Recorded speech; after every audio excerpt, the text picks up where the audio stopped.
¿no? Entonces ya forma parte, por ejemplo, de la cartilla de cualquier obra social, se concursan cargos en los hospitales, que fue, bueno, parte del crecimiento de la disciplina, y en Argentina es uno de los lugares con más recorrido en el estudio de cómo vincular particularmente la música como discurso cultural, como elemento acústico, como fenómeno acústico, y cuáles pueden ser sus implicancias en la salud, que es recontraamplio, ¿no? Porque es lo que primero tenés que definir, qué es la salud en general. Sabes ¿no? que yo, hablando de esto que vos decís, de tu camada, yo soy de la camada previa, tenemos casi la misma edad, pero soy de una camada previa, y donde yo hice el CBC en Buenos Aires era el primer lugar donde se estudió musicoterapia, cuando todavía la musicoterapia era bastante discriminada. Y lo sigue siendo. De hecho, hay un quilombazo en la UBA ahora con eso, pero... Claro, estaba medicina, que era como lo establecido, y musicoterapia, era como los hippies que... Dependía, ¿viste? de hecho, de medicina en ese entonces. Claro, ahora depende de la Facultad de Psicología. Así que después como que está buenísimo que se haya establecido, porque la verdad que... Con terapia ocupacional pasó lo mismo. Dependía primero de medicina y luego pasó a estar dependiendo de la Facultad de Psicología. En la UBA, si estudias en El Salvador, que es privada, la materia va a depender de medicina. Sí. Y eso te determina para dónde ir la información, claro. Digamos, la formación. Sí. Vos estudiaste en la UBA. Bien. Sí, en Avellaneda quedaba la sede. Lindo viajecito tenía hasta allá. Claro. Sí, yo también. Yo me anoté lejísimo. Bueno, y esto que vos decís de a ver qué considera uno como salud, también cambió muchísimo. Antes era, ausencia de enfermedad, es salud, y ahora es, digamos, lo socioeconómico, la salud mental. Bio, psico, socio, espiritual, exacto, sí. Económico, histórico y político. Se le puede entrar a agregar dimensiones a lo loco. Enorme que hace que uno tenga un equilibrio. Pero o no. Es eso, ¿no? Me parece que la palabra clave es equilibrio. Sí. Que si te parás desde la física, un equilibrio te tiene que dar, cuando vos sumás todas las fuerzas que están interviniendo en un sistema, te tiene que dar cero. Que es...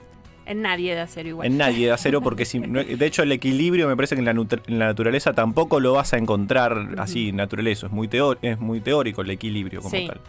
Pero si uno puede tender a que, si uno imagina que, supongamos, tu vida anímica fuese un vector que tiene una magnitud dada de fuerza y una dirección de fuerza dada, se va a contraponer contra, qué sé yo, tu parte más fisiológica y biológica, que va a tener otra magnitud, otra dirección. Bueno, supongamos que hay que alinear, digamos, cada una de estas dimensiones que hacen a lo que somos. Que en realidad es lo que nos pasa a todos, digamos. Por ahí tenemos un buen, pasar económico, pero estamos mal anímicamente o de salud, entonces eso desequilibra, como si te pasa al revés, si estás de salud, digamos, y somos física. Un Jenga, ¿viste? Porque te sacan una pieza y ya al toque... una pieza y se destabiliza todo. Te soplan y te miran fuerte y ya te caíste. Exacto.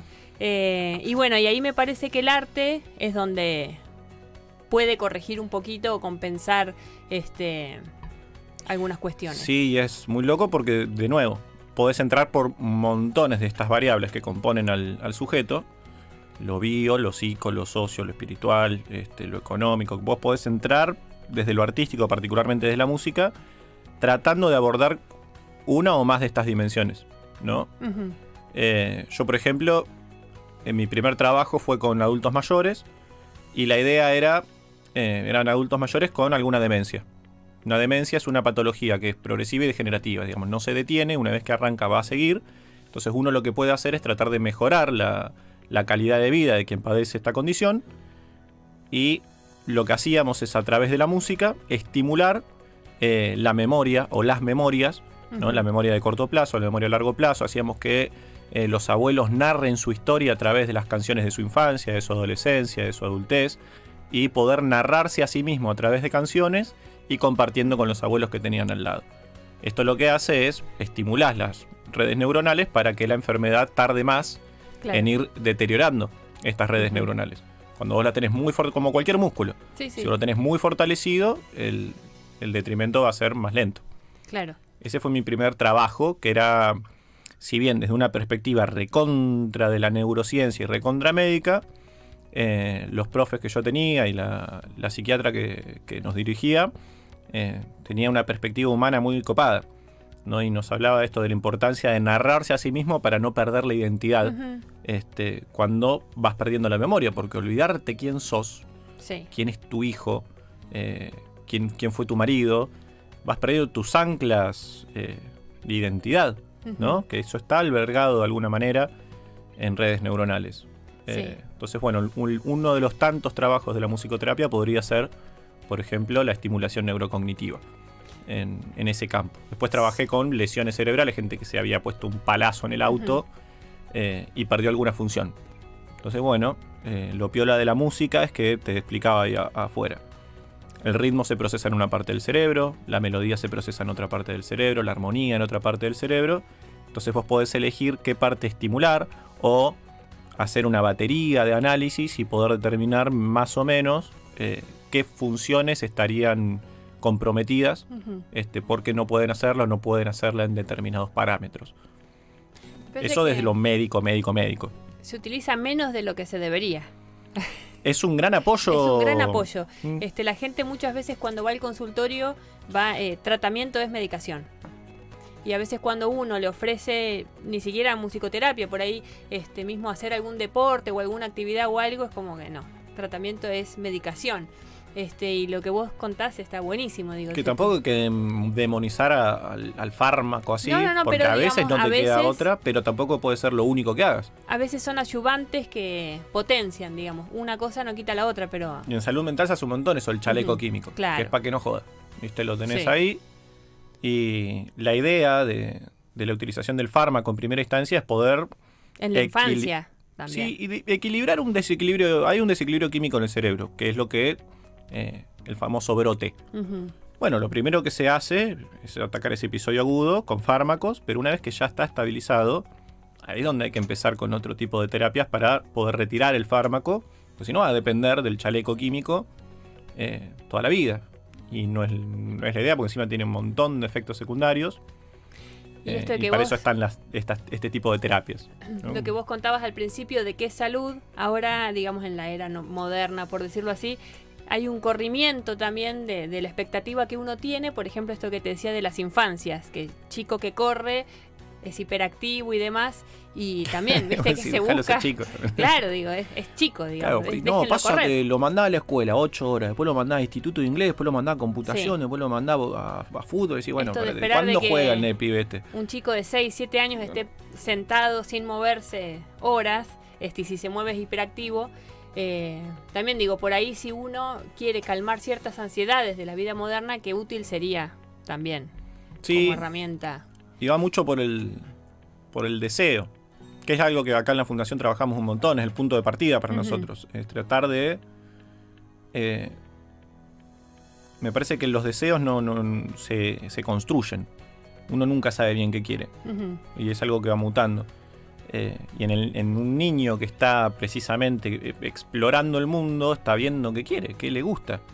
Imagínate si vos lo sentás y tenés que estar haciendo esto, y su naturaleza está en ir a buscar quién es y quién quiere ser. Claro. ¿No? Y por ahí la materia en sí, música, en las primarias no está del todo bien. Y por muchas razones. Primero por falta de insumos. Y por lo general el profe de música le dan a lo sumo un grabadorcito, una con flauta. CDs, en mi época flautas, que las odio, la flauta dulce, pero bueno, te la terminás odiando. Sí, la terminás odiando. A la flauta dulce, porque encima tiene un sonido feo de plástico, y te hacen hacer lo mismo. El Tren del Cielo, no sé por qué, para mí los profes de música tienen una materia que se llama Tren del Cielo 1 y 2. Y ahí perdés el disfrute. Claro. ¿No? Te alejan de la música, así como a veces te alejan de la literatura, obligándote a leer libros que no te gustan. Sí, a Cassiari hace poco le pasó. Que le retaron a un profe por dar a Cassiari. Y Cassiari dice, yo sé que no soy buena en literatura, pero no podés arrancar con Borges. Claro. Mismo con ahí ver qué es buena música o qué es mala música también es relativo. Es relativo, sí. Me parece que lo que tiene que haber ahí en la música es la posibilidad de generar un discurso singular y propio. Cuando vos lográs agarrar elementos sonoros y organizarlos de una manera en que suene a vos, que aparte lo loco que nos gusta de los músicos es cuando vos podés identificarlo con, qué sé yo, Santana. Vos escuchás Santana y esa viola suena Santana. Y hasta hay efectos ahora que se llaman Santana para que la viola se parezca a la viola de Santana. O qué sé yo, David Gilmour. Vos ves ahí la singularidad de un chabón o chabona que suena como suena y no suena como nadie más. Eso es un discurso musical singular. Ahí aparece el sujeto en la música. Y ahí está buenísimo, por ejemplo, con las patologías donde el habla está comprometida. En muchas discapacidades pasa que no hay un acceso pleno a la habilidad verbal. Y lo piola de la música es que puede existir sin la necesidad de que haya una palabra mediando. Entonces, por ejemplo, yo trabajaba con niños, adolescentes, no tan niños, con discapacidad, que muchos no hablaban. Y hicimos una obra de teatro donde tenían que musicalizar escenas, y cuando la escena era triste, lograban colocar allí un sonido triste, ¿no? Claro, la expresión no es verbal, pero está. Y es esa la palabra, están expresando, están comunicando. Y eso ya es un montón. Y para eso está buena también la musicoterapia, que es darle herramientas a una persona para que pueda expresar sus emociones, sus pensamientos, que pueda comunicarse, porque ¿qué es sino ver una escena y ponerle un sonido si no es comunicar? Claro. ¿No? Porque tengo que estar interpretando lo que está sucediendo e improvisar un sonido que pueda maquillar bien o resonar con esa escena. Claro, ¿no? viste que también en lo que es discapacidad y mismo en salud mental, todo lo que es la expresión o el deseo está como bastante nulo o que uno no lo tiene en cuenta. Y esto, como hablábamos antes, el acompañamiento en esas situaciones, mismo de lo que hablábamos del disfrute, es muy importante también para la calidad de vida. Totalmente. Y ver qué cosas se empiezan a desarrollar en determinados ciclos vitales. O sea, lo que sucede en la niñez, qué es lo esperable que suceda en la niñez, qué es lo esperable que suceda en un adolescente, qué es lo esperable que suceda en un adulto. Y no por tener una discapacidad, esos ciclos no tengan que ocurrir. Que muchas veces pasa que un chico con discapacidad, una chica con discapacidad, se lo trata eternamente como un niño, sí, ¿no? Como un objeto de cuidado, algo a lo que hay que cuidar porque es muy frágil y pobrecito. Y terminás coartando, ¿no? La posibilidad de ser de esa persona, de ese sujeto. No se lo considera sujeto nunca, claro, ¿no? Sino como algo a lo que hay que cuidar. Y le pasa porque al ser un animal biológico, como cualquiera de nosotros, y un animal social, le sucede, así tenga la discapacidad que tenga, lo mismo que le sucedería a cualquiera. Entonces hablábamos afuera, por ejemplo, de la sexualidad, que es el tabú del tabú. Sí. En la sexualidad en la discapacidad. Ni se piensa. Para nada. Pero quienes hemos trabajado y quienes trabajan con personas con discapacidad grave, ¿no? Donde la institucionalización o el acceso a la vida laboral o a una vida académica no es posible porque el sistema no está preparado para albergarlos. Hay dispositivos como centros educativos terapéuticos y demás que trabajan con personas que no alcanzan ni siquiera una educación especial, ¿no? No cuentan con las herramientas para ese tipo de dispositivos. Pero hay muchas personas en esa condición. Y la sexualidad aparece. Entonces vos me decías, ¿no? Que en consulta aparece no, porque se toca mucho. Claro. Y la masturbación la consulta está. de por ahí los niños o ya en la preadolescencia o adolescencia, la consulta más frecuente se toca mucho. Por ahí el y tema le va a pasar primero como a cualquier. ¿qué será mucho? Claro. Puber, claro, ¿no? Que está le cambia el cuerpo, tiene un baño María de hormona que. Sí. Y bueno, ¿cómo acompañás eso? ¿No? Porque por ahí también vos decías, no, bueno, mientras no se embarace y lo único que hacen es preocuparse por la cuestión reproductiva. El miedo es eso, el miedo es el embarazo. Pero la sexualidad es parte de la constitución del ser humano. Digamos, somos animales sexuados y le va a ocurrir a cualquier persona. ¿Cómo trabajás eso? Algo que trabajábamos mucho, de hecho yo conocí a mi compañera Cintia, trabajando en el mismo lugar, y hemos tenido reuniones y reuniones y reuniones y reuniones de equipo para trabajar ateneos, ¿no? de casos puntuales, de cómo trabajar ese tipo de acompañamientos. Y una de las conclusiones a las que llegamos con el equipo es trabajar la intimidad. Claro. ¿No? El reconocimiento del otro, que primero para reconocer al otro me tengo que reconocer a mí mismo, que eso es una de las primeras cosas que se trabaja en salud mental en este tipo de casos, ¿no? Y el esquema corporal, porque muchas veces también en la salud mental algo que se trabaja mucho es eso del esquema corporal, que ¿cómo lo explico? Nosotros, los neuróticos, por decirlo así, esta cuestión de que nuestro cuerpo termina donde termina nuestra piel, y de mi piel para allá no soy más yo, y de mi piel para acá soy yo, y este es mi brazo, este es mi otro brazo, estas son mis piernas, este es mi tronco, mi cara. Todo eso tiene que conformarse en un esquema psíquico y neuronal que me permite a mí, de hecho, después tener una motricidad fina, una motricidad gruesa, una marcha, poder determinar qué me duele, dónde me duele, ponerle un nombre, simbolizar mi cuerpo. La propiocepción, que se llama. Sí. La propiocepción.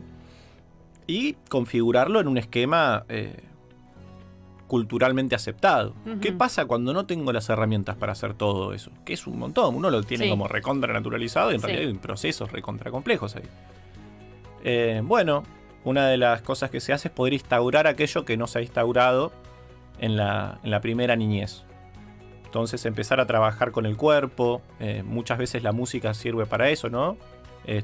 Ubicamos que para hacer sonar desde las piernas, entonces movemos solamente las piernas para que suene tal sonido, movemos el brazo allá, entonces vas construyendo ese esquema corporal con sonidos. Le asignamos un sonido a cada parte del cuerpo y hacemos juegos. Una vez ya que está ese esquema corporal un poco más elaborado, poder pensar en los espacios y los lugares y los contextos. Hay cosas que yo puedo hacer cuando estamos comiendo y cosas que puedo hacer cuando estoy solo. Y es trabajar cositas muy chiquititas, son procesos muy largos con avances lentos y que implican muchísima paciencia de parte del usuario y de parte del profesional que está llevando adelante el proceso terapéutico. Pero es una de las maneras que encontramos nosotros en ese dispositivo en particular. Pero implica eso, que haya un equipo que trabaje todas las dimensiones del sujeto de manera simultánea y transversal. O sea, que es un lugar donde yo aprendí mucho, que había un psiquiatra, había un psicólogo, había un terapeuta ocupacional, había un psicomotricista, estaba yo de musicoterapeuta, profes de música. Entonces está buenísimo trabajar así. Claro, pero la interdisciplina. Tenés que tener mucha suerte para trabajar así. Sí. Yo ahí aprendí un montonazo. Pero también trabajaba en otro lugar en Temperley que no, que era otro lugar y no había espacio para pensar al sujeto así. O sea, bueno, en Buenos Aires, donde me formé, que estaba el famoso Moyano y el Borda, que era más parecido a depósito de personas que... un abandono tremendo. Claro, bueno, que después eso cambió bastante, se supone. No lo conocí más después, no lo visité. Pero digo, esos avances de por ahí la interdisciplina, de ya tomarlos más como sujetos, era imprescindible para el avance de la persona. Sí, y ahí tenés, si querés, otra mamusca de problemas, porque en el Moyano, o el Borda, el Moyano es de mujeres, el Borda de varones, tenés 2 o 3 problemas. Por un lado tenés la parte de salud mental, y por otro lado tenés la pobreza. Sí. ¿No? Porque gente abandonada que está viviendo en el hospital, que si estuviesen 30, en condiciones de salir, no tienen una vida quieren. afuera. No tienen posibilidad. Por eso el dispositivo de radio, la colifata, ahí en el Borda estaba bueno. O mismo estaban haciendo, cuando yo estaba haciendo prácticas en el Moyano, había un dispositivo de centro cultural en donde iban bandas a tocar. Mismo armábamos bandas en el Moyano con las pacientes para ir y presentarse ahí e ir a verlos, y tratábamos de, no sé, buscar una fechita afuera del hospital, en un barcito o por ahí, para que pueda haber una vida por fuera de las paredes, ¿no? Porque si no es una cárcel. Eso es que justo estaba pensando y tiene ese ejemplo, dispositivo de cárcel. En el otro lugar donde institución que pasa esto de que la gente pasa tantos años que después no tiene más una vida afuera, es una cárcel. ¿Viste? Es terrible pensar ese paralelismo.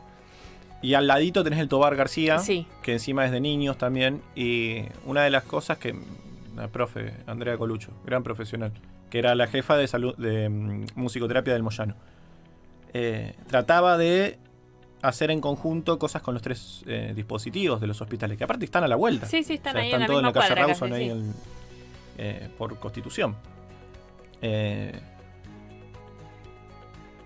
Y me parece que la idea de pensar la salud mental, sea la arista de la sexualidad, la sociabilización, de nuevo, volviendo al principio, pensar qué es la salud. Ujú.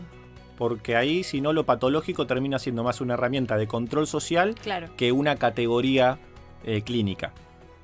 ¿No? Ujú. Porque cuando algo es patológico, cuando no me gusta, cuando no puedo estar sentado para laburar en un sistema Exacto. capitalista que necesita Sí. producir y producir y producir, o cuando hay realmente un desequilibrio en algo que afecta al sujeto y empieza a haber un malestar allí por este desequilibrio. Y que a veces ese síntoma es como la ventana de algo más profundo que está pasando y uno trata el síntoma y se termina ahí. Que En es vez algo de- muy del discurso médico hegemónico, Exacto, ¿no? Va sí. derecho al síntoma ¿Qué te pasa? No puedo dormir. Dormí.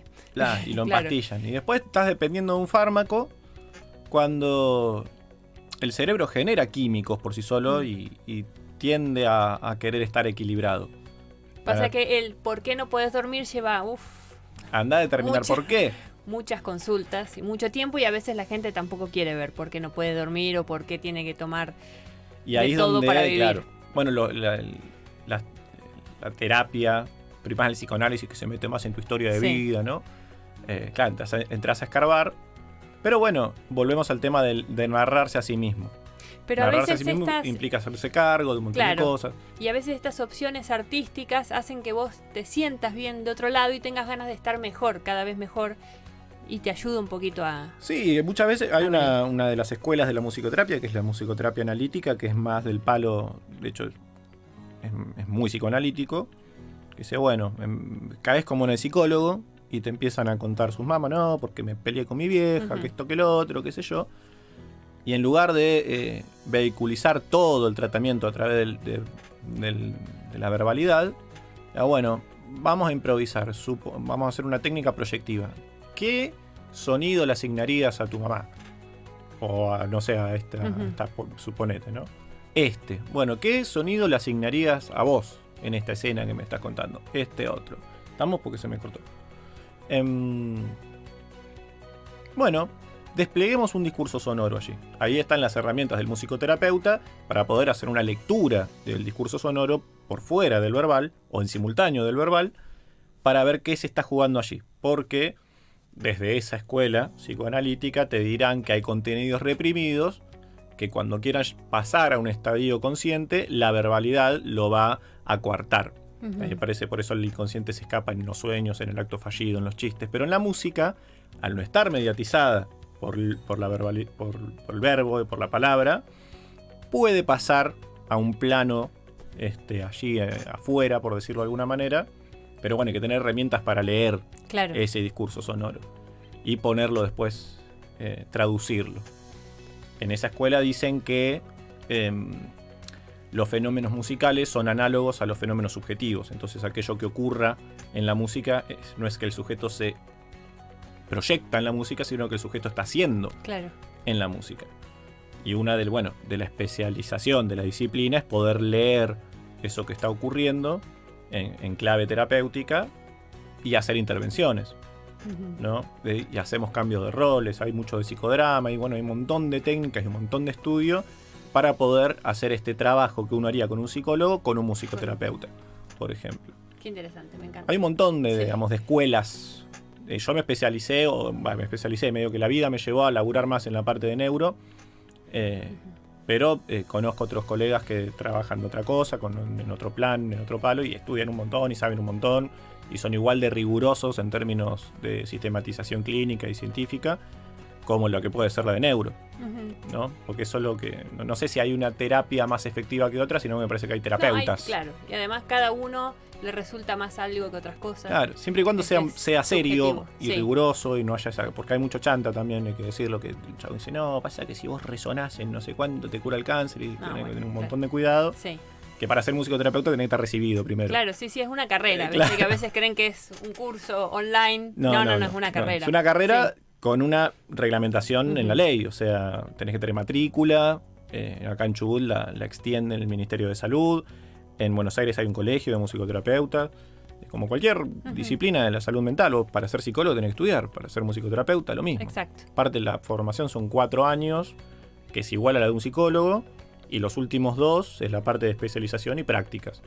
Y prácticas un montón, y tiene un montonazo de horas. Es re densa la ¿Acá carrera. se puede estudiar en Chubut? ¿Tenés idea? No, está en Buenos Aires, está en la UAI, en El Salvador y en la UBA. Y la única que está gratis en toda Latinoamérica es la UBA. Es la UBA. Mira qué bueno. Y muy buena formación. Ahora no hay un problema en que están asignando las cátedras a dedo, que es un problema histórico tanto de musicoterapia como de terapia ocupacional, porque al ser una carrera chica con pocos alumnos a la escala de lo que es la UBA, claro. que estamos hablando de, no sé, 3.000 estudiantes, pero es poco en comparación de, qué sé yo, psicología, que deben ser como 20.000. Entonces no pasan ahí ciertas irregularidades administrativas que no toman gran relevancia. Y ahora están en la lucha los compañeros, y me estaba enterando en el claustro de graduados. Pero bueno, están en esa lucha para poder cuidar la carrera, ¿no? Porque es esto, costó mucho tiempo. Primero llegar a hacer carrera universitaria y después llegar a ser una disciplina reglamentada. Y hay que cuidarlo. Exacto. Y eso se cuida militando, no hay otra. Bien. Bueno, muchísimas gracias por la nota. Vamos a tratar de traer alternativas de la medicina hegemónica, como para que se abra un poco el abanico de opciones y que la gente conozca también más posibilidades. De una. Así que muchísimas gracias. En mi primera entrevista. Bueno, nos reencontraremos el viernes que viene. Esto es Pensar en Salud. Buen fin de semana.